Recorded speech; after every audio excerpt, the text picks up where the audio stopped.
ساکنان شهر خوجند باید 80% به ایمونیزاسیون فرا گرفته شوند. تنها در این حالت خوف سرایت‌یابی به بیماری کووید 19 از بین می رود. این نکته را معاون رئیس شهر فیروزه نورالله‌زاده هنگام برگزاری واخوری وکیلان مجلس وکیلان خلق ولایت سوخت دعوت ششم تاکید کرد. بنا به اطلاع وی حالا در شهر 4 نمودی واکسینه بر ضد بیماری سرایتی کرونا ویروس موجود بوده. اهالی می تواند انتخاباً از یگان نمودی آن استفاده کند. مسئولین فرا گرفتن ساکنان به واکسیناسیون را مهم ارزیابی نمودند.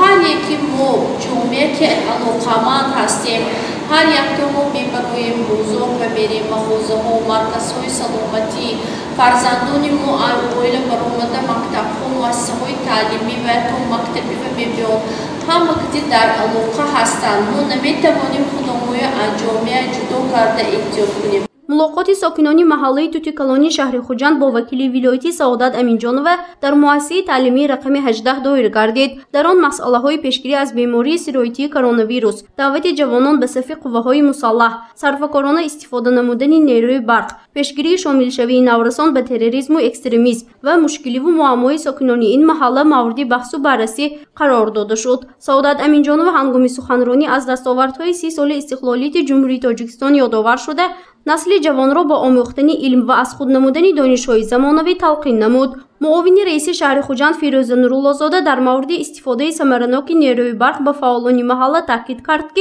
کاربری را در این سمت با اهالی خوب به راه مانند. درست استفاده بردن این برق هم در مؤسسه ها، هم در خانه، هم در محله احتیاطکارانه، صرفه‌کارانه باید استفاده بریم.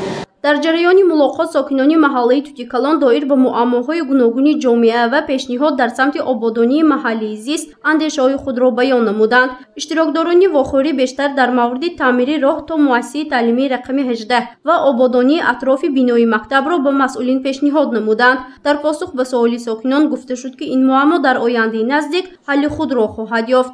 ملاقات وکیلان مجلس وکیلان خلق ولایت سوخت از شهر خوجند طبق نقشه در دیگر حوزه های انتخاباتی نیز برگزار می گردد. گزارش فرزانه شمسی و نعیم جان ایوبوف برای برنامه فیلاتی خبر.